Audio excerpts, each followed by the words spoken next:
Magandang araw mga kababayan. Pakinggan natin itong banat ng isang membro ng Iglesia ni Cristo ni Felix Manalo. Sagutin natin pagkatapos. Kung ang Katoliko itinayo ni Cristo noon 33 AD, bakit hindi nangaral ang mga apostol ng Romano Katoliko? At bakit Iglesia ni Cristo ang binabati ni Pablo sa Roma? Saan ang logic nyo dyan?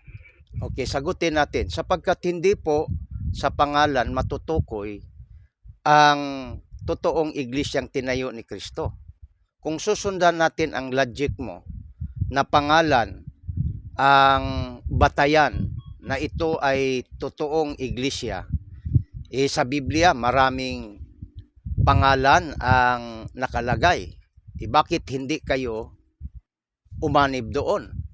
Halimbawa, Iglesia ng Diyos ayon sa Galacia 1:13. Bakit hindi kakasanib doon? Pangalawa, 1 Corinto 14:33, Iglesia ng mga banal. O bakit wala ka doon? Pangatlo, Roma 16:4, Iglesia ng mga hintil. Kung batayan pala, pangalan, bakit nandyan ka sa Iglesia ni Cristo at hindi ka sumanib dito at hindi kayo nagkakaisa ng mga ito? Pangalan din ito. Kaya yung logic mo na Iglesia ni Cristo na pangalan ang binabati ni San Pablo, hindi siya tumutukoy doon sa pangalan, kundi sa mga sakop ng unang siglo na tinawag na iglesia, sapagkat ang terminong iglesia galing sa Espanyol na ang ibig sabihin church, mga tao. Kailan lang ang Iglesia ni Cristo lumitaw dito sa Pilipinas at sino ang nagtayo?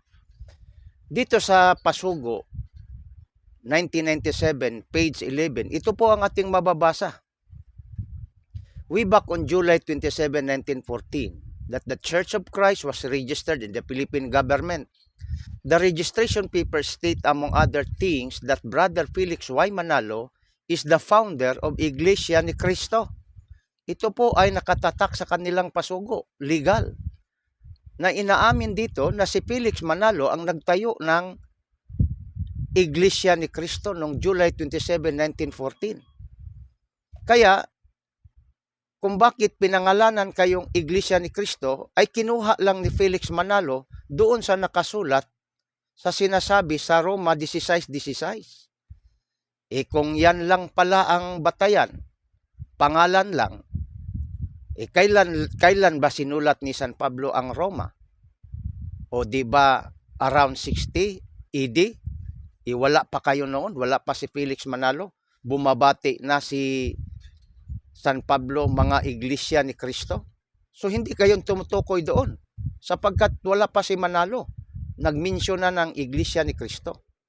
Kaya hindi sa pangalan makukuha mo o maintindihan mo o malalaman mo ang totoong iglesia, kundi kailan itinayo.